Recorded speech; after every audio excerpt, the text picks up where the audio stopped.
नमस्कार दोस्तों, स्वागत है आप सभी का YouTube के online platform study for GK में। दोस्तों आज का ये वीडियो आपके लिए काफ़ी हेल्पफुल रहने वाला है क्योंकि मोस्ट इंपॉर्टेंट टॉपिक मानव शरीर को कवर करने जा रहे हैं। दोस्तों मैं क्लियर कर दूं आपको कि अगर आप किसी भी एग्जाम की तैयारी कर रहे हैं तो यह वीडियो आपके लिए काफ़ी हेल्पफुल रहने वाला है। तो चलिए वीडियो को शुरू करते हैं, टू द पॉइंट बात करते हैं और कॉपी कलम उठा लीजिए दोस्तों और 10 से 15 मिनट के लिए आप बैठ जाइए दोस्तों, क्योंकि मैंने सारे क्वेश्चनों को रखा है जो बार बार एग्जाम में ट्रेंड कर रहे हैं दोस्तों। चलिए शुरू करते हैं। देखिए पहला क्वेश्चन है आपके एग्जाम में ये पूछा जा सकता है दोस्तों कि लाल रक्त कणिकाओं का निर्माण कहाँ होता है दोस्तों। मोस्ट इंपॉर्टेंट है दोस्तों, आईएमपी लगाइएगा और नोट डाउन कीजिएगा। तो इनका जो निर्माण होता है दोस्तों आपको याद रखना है अस्थि मज्जा में होता है। कहाँ पर होता है दोस्तों? अस्थि मज्जा, विशेष रूप से आप याद रखेंगे। क्लियर है? चलेगा। नेक्स्ट क्वेश्चन देखिएगा दोस्तों। नेक्स्ट क्वेश्चन आईएमपी है दोस्तों। यहाँ पर ध्यान दीजिएगा, लाल रक्त कणिकाओं का जीवन काल कितना होता है। मोस्ट इंपॉर्टेंट है, काफ़ी बार रिपीटेड क्वेश्चन है, आप नोट डाउन कीजिएगा। इनका जो जीवन काल होता है दोस्तों 120 दिन होता है। कितना होता है दोस्तों? 120 दिन। राइट ऑप्शन आप लगाएंगे एग्जाम में। क्लियर है? चलिएगा नेक्स्ट क्वेश्चन देखिएगा दोस्तों। यहाँ पर बात कर रहे हैं कि श्वेत रक्त कणिकाओं का जीवन काल कितना होता है। तो श्वेत रक्त जो होती हैं दोस्तों, इसका जो जीवन काल होता है 1 से 4 दिन होता है। कितना होता है दोस्तों? 1 से 4 दिन होता है। आपको याद रखना है लाल रक्त कणिकाओं का कितना होता है और श्वेत रक्त, दोनों आपको याद रखना है। एग्जाम की दृष्टि से दोनों ही महत्वपूर्ण है दोस्तों। क्लियर है? चलेगा नेक्स्ट क्वेश्चन देखिएगा दोस्तों। यहाँ पर बात कर रहे हैं देखिए श्वेत रक्त कणिकाओं को क्या कहा जाता है। देखिए आपको याद रखना है, मोस्ट इंपॉर्टेंट है, आईएमपी लगाइएगा दोस्तों। ल्यूकोसाइट कहा जाता है। क्या बोला जाता है दोस्तों? इसे ल्यूकोसाइट कहा जाता है। आईएमपी लगा लीजिए, नोट डाउन कर लीजिएगा दोस्तों। चलेगा नेक्स्ट क्वेश्चन देखिएगा। वहीं हम बात कर रहे हैं कि लाल रक्त कणिकाओं को क्या बोला जाता है। तो लाल रक्त कणिकाओं को बोला जाता है एरिथ्रोसाइट। क्या बोला जाता है दोस्तों? मोस्ट इंपॉर्टेंट है, आईएमपी लगाइएगा दोस्तों। आईएमपी नोट डाउन कीजिएगा क्योंकि ये दोनों क्वेश्चन पूछे गए एग्जाम में, है ना। चलेगा नेक्स्ट क्वेश्चन देखिएगा। नेक्स्ट क्वेश्चन है आपका दोस्तों, शरीर का ताप नियंत्रक होता है।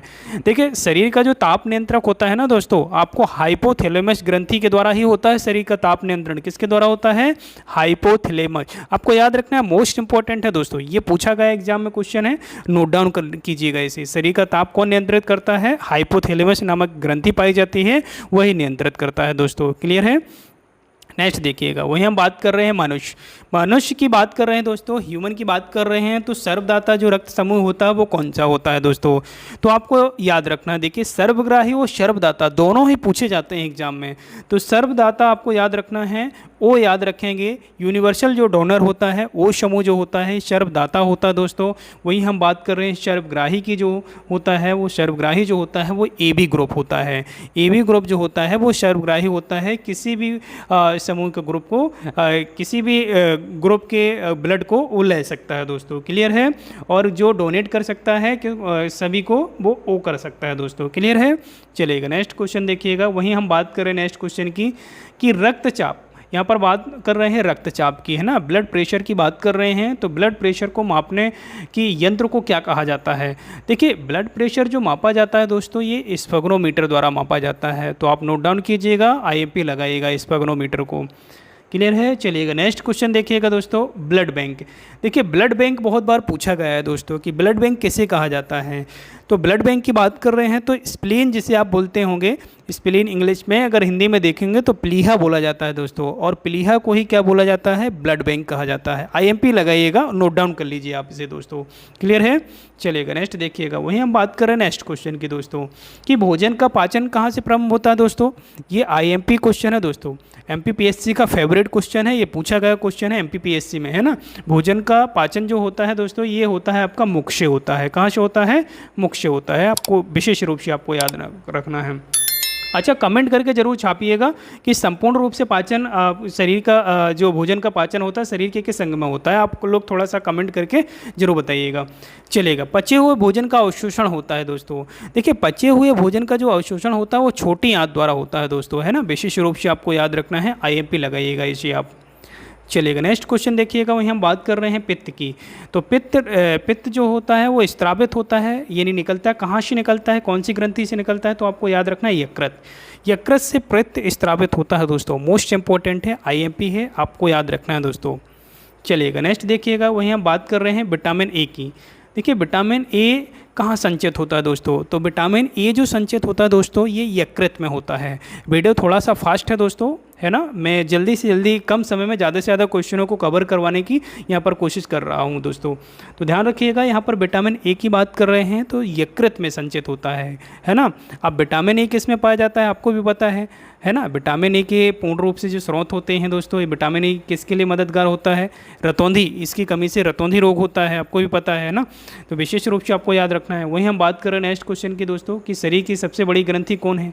तो शरीर की सबसे बड़ी जो ग्रंथि है वो लीवर है, जिसे आप यकृत बोलते हैं दोस्तों। मोस्ट इंपॉर्टेंट आपको याद रखना है।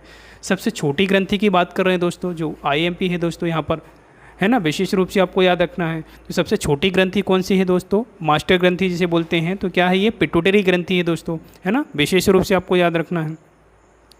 चलिए नेक्स्ट क्वेश्चन है आपका, मनुष्य में पसलियों की संख्या कितनी होती है? तो मनुष्य में जो पसलियों की संख्या होती है 12 जोड़ी होती है ना। तो विशेष रूप से आपको याद रखना है। टोटल अगर देखेंगे 24 होगी, है ना, विशेष रूप से याद रखेंगे। अब नेक्स्ट क्वेश्चन है आपका, शरीर में हड्डियों की कुल संख्या कितनी होती है? IMP है दोस्तों, है ना। बहुत सिंपल सा सवाल है, लेकिन कुछ बच्चे गलत करके आ जाते हैं एग्जाम में। तो आपको याद रखना है कि शरीर में जो हड्डियों की संख्या होती है दोस्तों, और ये होती है आपकी 206। क्लियर है। वहीं हम मांसपेशियों की अगर हम बात करें दोस्तों, तो आपको याद रखना मांसपेशियों के संदर्भ में आपको एग्जाम में गलत नहीं करना है ना। एग्जाम में आपसे कन्फ्यूज हो सकते हैं कि आपको मांसपेशियों की जगह आप ऐसा नहीं कि आपको हड्डियों की संख्या लगाकर चले आएँ। तो ये कन्फ्यूजिंग वाला पॉइंट है, आपको याद रखना है कि शरीर में मांसपेशियों की जो संख्या होती है वो 639 है, जबकि हड्डियों की संख्या कितनी है आपकी? 206 है दोस्तों, है ना। ये भी आपको याद रखना है। चलेगा। वहीं हम बात करें नेक्स्ट क्वेश्चन की दोस्तों कि लार में पाया जाने वाला एंजाइम कौन सा होता है? तो लार में जो एंजाइम होता है ना दोस्तों, ये टाइलिन नामक एंजाइम होता है दोस्तों, जो भोजन को लसलसा एक तो बनाता है दोस्तों, है ना, विशेष रूप से आपको याद रखना है। नेक्स्ट क्वेश्चन देखिएगा, वहीं हम बात कर रहे हैं लिंग निर्धारण कहाँ से होता है दोस्तों। तो आपको याद रखना है, लिंग निर्धारण जो होता है पुरुष के क्रोमोसोम के द्वारा होता है। IMP लगाइएगा, नोट डाउन कीजिएगा, नोटबुक में नोट डाउन कर लीजिए। लिंग निर्धारण के लिए कौन सहायक होता है दोस्तों? पुरुष का क्रोमोसोम ही होता है, महिला का क्रोमोसोम नहीं होता, विशेष रूप से आपको याद रखना है। वहीं हम बात कर रहे हैं नेक्स्ट क्वेश्चन की कि मनुष्य का हृदय होता है। तो मनुष्य का जो हृदय होता है वो 4 कोष्ठीय होता है, ये भी पूछा गया क्वेश्चन है दोस्तों, है ना। चलिएगा नेक्स्ट क्वेश्चन देखिएगा, वहीं हम बात कर रहे हैं दोस्तों कि शरीर में गुणसूत्रों की संख्या पाई जाती है। तो शरीर में जो गुणसूत्रों की संख्या पाई जाती है दोस्तों, आपको मोस्ट इंपॉर्टेंट आपको याद रखना है 46। कितने गुणसूत्र होते हैं दोस्तों? 46 गुणसूत्रों की संख्या पाई जाती है। नेक्स्ट क्वेश्चन है आपका, मानव शरीर का सबसे बड़ा अंग कौन सा होता है दोस्तों?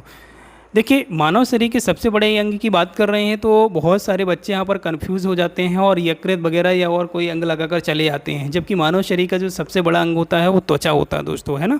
त्वचा जो है मानव शरीर का सबसे बड़ा अंग है, आपको विशेष रूप से याद रखना है।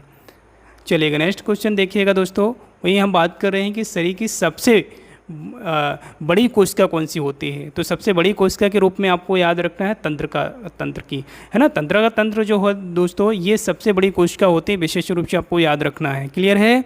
चलिएगा नेक्स्ट क्वेश्चन देखिएगा साथियों, यहाँ पर शरीर में अमीनो अम्लों की संख्या कितनी होती है दोस्तों? याद रखिएगा कि अमीनो अम्लों की जो संख्या होती है दोस्तों, यहाँ पर 22 होती है। कितनी होती है दोस्तों?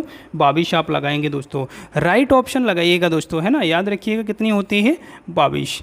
चलिएगा नेक्स्ट क्वेश्चन दोस्तों देखिएगा, और जी हाँ दोस्तों, अभी तक आप चैनल में नए हैं तो चैनल को अभी सब्सक्राइब कीजिएगा, और जी हाँ बेल आइकन को ज़रूर ऑन कीजिएगा दोस्तों, जिससे सबसे पहले आपका जो हमारा वीडियो है वो आप तक पहुंच सके दोस्तों। जी हाँ। चलिएगा नेक्स्ट देखिएगा, यहीं पर बात करें नेक्स्ट क्वेश्चन की कि शरीर में प्रतिदिन मूत्र कितना बनता है दोस्तों। तो यूरिन की बात कर रहे हैं दोस्तों, तो प्रतिदिन की अगर हम बात करें तो 1.5 लीटर के समथिंग जो अप्रोक्स जो यूरिन होता है वो डेली बनता है दोस्तों, यानी 1.5 लीटर आपको याद रखना है ना। यहाँ पर देखिए, यूरिन जो दुर्गंध देता है वो किसकी वजह से देता है, यानी मूत्र जो है दुर्गंध देता है वो किसकी वजह से देता है? तो आपको ये भी विशेष रूप से आपको याद रखना है, यूरिया के कारण, है ना। यूरिया के कारण ही हमें जो गंध आती है ना दोस्तों, ये यूरिया की वजह से ही आती है, आपको याद रखना है विशेष रूप से। नेक्स्ट क्वेश्चन है दोस्तों कि मानव मूत्र का pH मान कितना होता है दोस्तों। तो मानव मूत्र का जो pH मान होता है ना दोस्तों, आपको याद रखना विशेष रूप से 6 होता है ना, विशेष रूप से आपको याद रखेंगे। और वहीं हम बात कर रहे हैं शरीर का सामान्य तापमान होता है। तो शरीर का सामान्य तापमान की प्रक्रिया की हम बात करें दोस्तों, तो विशेष रूप से आपको याद रखना है जो फ़ारेनहाइट में है 98.6 डिग्री फ़ारेनहाइट आपको याद रखना है, या अगर सेल्सियस में अगर आपसे पूछ लिया जाए तो 37 डिग्री सेल्सियस आपको याद रखना है। बहुत सारे बच्चे कन्फ्यूज हो जाते हैं कि आपको डिग्री में कितना याद रखना है और सेल्सियस में कितना याद रखना है, केल्विन में। तीनों ही पैमाने जो हैं ये तापमान को मापने वाले पैमाने हैं दोस्तों, और तीनों के पैमाने के रूप में ही आपको ये शरीर का टेम्परेचर पता होना चाहिए दोस्तों, है ना। तो आपको फ़ारेनहाइट में 98 लगाना है, अगर डिग्री सेल्सियस में पूछता है तो 37 डिग्री लगाना है, अगर वहीं केल्विन में आपसे पूछ लेता है तो आपको 310 केल्विन लगाना है। क्लियर है? चलेगा, नेक्स्ट क्वेश्चन देखिएगा। नेक्स्ट क्वेश्चन है आपसे दोस्तों पूछा जा रहा है कि मानव शरीर में टीबिया नामक हड्डी कहाँ पाई जाती है। तो देखिए, टीबिया नामक हड्डी की बात कर रहे हैं तो पैरों में विशेष रूप से पाई जाती है, आपको याद रखना है। चलिएगा, नेक्स्ट क्वेश्चन देखिएगा। दांतों और हड्डियों, यहाँ पर विशेष रूप से याद रखना है कि दांतों और हड्डियों की संरचना के लिए आवश्यक तत्व कौन सा होता है। देखिए, सबसे अगर हम बात करें यहाँ पर मजबूत, जो ये होता है आपका एनिमल होता है जो दांतों में पाया जाता है, दांतों को मजबूत करने का काम करता है एनिमल, है ना। वहीं हम बात करें अगर दांतों और हड्डियों की संरचना के लिए जो सबसे आवश्यक जो तत्व होता है वो कैल्शियम और फास्फोरस होता है दोस्तों, है ना। कैल्शियम और फास्फोरस जो होता है ये दांतों और हड्डियों को सबसे अधिक मात्रा में आवश्यकता के रूप में चाहिए इसको दोस्तों। क्लियर है? वहीं हम बात कर रहे हैं नेक्स्ट क्वेश्चन की दोस्तों, कि यहाँ पर पूछा जा रहा है कि रुधिर को थक्का जमने में सहायक होता है। तो रुधिर के थक्का जमने में क्या सहायक होता है, तो प्लेटलेट्स की बात कर रहे हैं ना। रुधिर को थक्का जमने में सहायक होता है तो कौन सा, यहाँ पर प्लेटलेट्स की बात कर रहे हैं दोस्तों। चलिएगा, नेक्स्ट क्वेश्चन है दोस्तों, मोस्ट इम्पॉर्टेंट क्वेश्चन है दोस्तों, यहाँ पर नोट डाउन कर लीजिएगा आप इसी कॉपी में, कि मस्तिष्क तथा सिर के अध्ययन से संबंधित क्या कहलाता है दोस्तों। मस्तिष्क का अगर अध्ययन करते हैं या सिर का अध्ययन करते हैं तो ये फ्रेनेनोलॉजी कहलाता है दोस्तों। क्या कहलाता है? फ्रेनेनोलॉजी, आप याद रखेंगे विशेष रूप से। चलिएगा, नेक्स्ट क्वेश्चन है दोस्तों, यहाँ पर बात कर रहे हैं श्वसन के दौरान सर्वाधिक मात्रा में ली गई गैस होती है। तो आपको ये जो श्वसन के दौरान जो सर्वाधिक मात्रा में जो गैस ली जाती है ना दोस्तों, वो नाइट्रोजन होती है। कौन सी होती है दोस्तों? नाइट्रोजन, विशेष रूप से आप याद रखेंगे। नेक्स्ट क्वेश्चन है आपको याद रखना है दोस्तों यहाँ पर कि जीवित जीवाश्म कौन सा होता है दोस्तों। तो जीवित जीवाश्म है ये साइकस का जो प्लांट है ये जीवित जीवाश्म के रूप में जाना जाता है दोस्तों। चलिएगा, नेक्स्ट क्वेश्चन देखिएगा। मिनी माता रोग किसके कारण होता है दोस्तों। तो मिनी माता रोग जो होता है ये जल में मरकरी के प्रदूषण से होता है। किसके कारण होता है दोस्तों? जल में मरकरी के प्रदूषण से होता है मिनी माता रोग। वहीं हम बात करें नेक्स्ट क्वेश्चन की, तो मानव त्वचा का अध्ययन करने वाले विज्ञान को क्या कहा जाता है दोस्तों। तो आपको याद रखना है मानव त्वचा के रूप में जो डॉक्टर होते हैं ना, जो इसका अध्ययन करते हैं या फिर इसकी ट्रीटमेंट वगैरह करते हैं त्वचा के बारे में, तो आपने देखा होगा डर्मेटोलॉजी कहा जाता है। क्या बोला जाता है इसके? डर्मेटोलॉजी, आपको याद रखना है विशेष रूप से। चलिएगा, नेक्स्ट क्वेश्चन है दोस्तों, यहाँ पर बात कर रहे हैं कि कीड़ों के अध्ययन करने वाले विज्ञान को क्या कहा जाता है। तो कीड़ों के अध्ययन के विज्ञान को कहा जाता है दोस्तों यहाँ पर एंटोमोलॉजी। क्या बोला जाता है? एंटोमोलॉजी, आप राइट ऑप्शन लगाएंगे दोस्तों। चलिएगा, नेक्स्ट क्वेश्चन देखिएगा दोस्तों, IMP लगाइएगा दोस्तों, नोट डाउन कर लीजिए आप इस क्वेश्चन को, कि पित्त किस रंग के द्वारा पैदा किया जाता है। यकृत के द्वारा, है ना, पित्त की बात कर रहे हैं दोस्तों। और याद रखिएगा दोस्तों, जो पीलिया रोग होता है ना, उससे जो प्रभावित अंग होता है वो लीवर ही होता है दोस्तों। ये भी काफ़ी बार पूछा गया एग्जाम है और SSC का फेवरेट क्वेश्चन है दोस्तों, है ना। आपको याद रखना है पित्त किस अंग के द्वारा पैदा होता है या स्रावित होता है, तो आपको याद रखना है यकृत। और यकृत ही जब पीलिया की बीमारी होती है दोस्तों, तो पीलिया की बीमारी के द्वारा कौन सा अंग प्रभावित होता है? हमारा यकृत ही होता है, लीवर होता है सबसे पहले। चलिएगा, नेक्स्ट क्वेश्चन देखिएगा। यहीं हम बात कर रहे हैं कि मानव शरीर में रुधिर बैंक का कार्य कौन करता है। तो देखिए, रुधिर बैंक की बात कर रहे हैं, ब्लड बैंक की बात कर रहे हैं मानव शरीर में। तो मानव शरीर में जो ब्लड बैंक के रूप में कार्य करता है ना दोस्तों, वो तिल्ली करती है। तिल्ली जिसे विशेष रूप से स्प्लीन बोलते हैं दोस्तों। नेक्स्ट क्वेश्चन है दोस्तों कि मानव शरीर में हीमोग्लोबिन का कार्य होता है दोस्तों। तो मानव शरीर में जो हीमोग्लोबिन का जो कार्य होता है ना दोस्तों, ऑक्सीजन का परिवहन करना होता है दोस्तों। ये सभी अंगों तक ऑक्सीजन पहुंचाती है कौन? ये हीमोग्लोबिन की बात कर रहे हैं दोस्तों, है ना। हीमोग्लोबिन जो होता है ये ऑक्सीजन के परिवहन के लिए विशेष रूप से इसके आवश्यक होता है ये मानव शरीर में। चलेगा, हीमोग्लोबिन में क्या होता है दोस्तों। तो हीमोग्लोबिन में क्या होता है दोस्तों? लोहा होता है। लोह अयस्क की मात्रा की बात कर रहे हैं यहाँ पर, है ना। क्या होता है दोस्तों? हीमोग्लोबिन लोह अयस्क होता है। लोहा आपको विशेष रूप से आपको याद रखना है। चलिएगा, नेक्स्ट क्वेश्चन है दोस्तों, यहाँ पर बात कर रहे हैं कि मानव शरीर में खून किसके उपस्थिति के कारण नहीं जमता है। तो याद रखिएगा, आपको भी पता है कि जब भी हमको चोट लगती है या ब्लड हमारा बाहर निकलता है शरीर के, तो तुरंत ही थक्का जमने लगता है दोस्तों, है ना।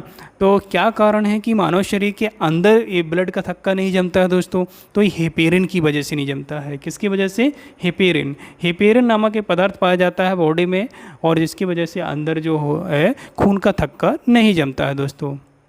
चलिएगा नेक्स्ट क्वेश्चन देखिएगा दोस्तों, आईएमपी लगाइएगा इसे आप। रुधिर के प्लाज्मा में किसके द्वारा एंटीबॉडी निर्मित होती है? तो यहाँ पर लिम्फोसाइट की बात कर रहे हैं दोस्तों, आईएमपी लगाइएगा आप, है ना। नोट डाउन कर लीजिए आप इस क्वेश्चन को, आईएमपी है दोस्तों। चलिएगा नेक्स्ट क्वेश्चन है, लाल रक्त कणिकाओं का शमशान किसे कहा जाता है? तो लाल रक्त कणिकाओं का जो शमशान है ना दोस्तों, इसे प्लीहा को कहा जाता है। प्लीहा, आप आईएमपी लगाइए, आईएमपी लगाइए, इसे नोट डाउन कर लीजिए आप। चलिएगा नेक्स्ट क्वेश्चन है दोस्तों, क्रेब्स चक्र। क्रेब्स चक्र में किसका संश्लेषण होता है? एसएससी का मोस्ट इंपॉर्टेंट क्वेश्चन है, फेवरेट क्वेश्चन है एसएससी का, ये रिपीटेड क्वेश्चन हुआ है दोस्तों, आपको याद रखना है। पायरोबिक अम्ल आपको याद रखना है, क्रेब्स चक्र, है ना, विशेष रूप से याद रखेंगे। नेक्स्ट क्वेश्चन है दोस्तों कि वहीं हम बात कर रहे हैं कि मानव शरीर में यूरिया का निर्माण कहाँ होता है? तो यूरिया का निर्माण भी आपका यकृत में ही होता है दोस्तों। चलिएगा नेक्स्ट क्वेश्चन है आपका, रक्त की अशुद्धि किस अंग में जाकर छनती है दोस्तों? तो देखिए, रक्त को छानने का जो कार्य करती है वो किडनी करती है दोस्तों। कौन सा अंग है ये? किडनी की बात कर रहे हैं, जिसे वृक्क बोलते हैं दोस्तों। ये फिल्ट्रेशन का काम करती है, फिल्टर करने का काम करती है किडनी हमारे शरीर में, है ना, याद रखिएगा। चलिए हम वही बात कर रहे हैं नेक्स्ट क्वेश्चन की दोस्तों कि श्वसन की क्रिया कहाँ संपन्न होती है? तो श्वसन की जो क्रिया होती है ना दोस्तों, ये माइटोकॉन्ड्रिया में संपन्न होती है। कहाँ पर? जिसे क्या बोला जाता है दोस्तों? कमेंट करके बताइए माइटोकॉन्ड्रिया को क्या कहा जाता है ना, कमेंट में जरूर छापिएगा। श्वसन क्रिया कहाँ संपन्न होती है? माइटोकॉन्ड्रिया में। चलिएगा, तो ये क्वेश्चन आईएमपी है, आप नोट डाउन कर लीजिएगा। तो आज के इस वीडियो में बस इतना ही दोस्तों। वीडियो आपको हेल्पफुल लगता है तो वीडियो को लाइक ज़रूर कीजिएगा, और जी हाँ, शेयर करना बिल्कुल ना भूलिएगा। चलिए मिलते हैं नेक्स्ट वीडियो में, तब तक के लिए जय हिंद, जय संविधान।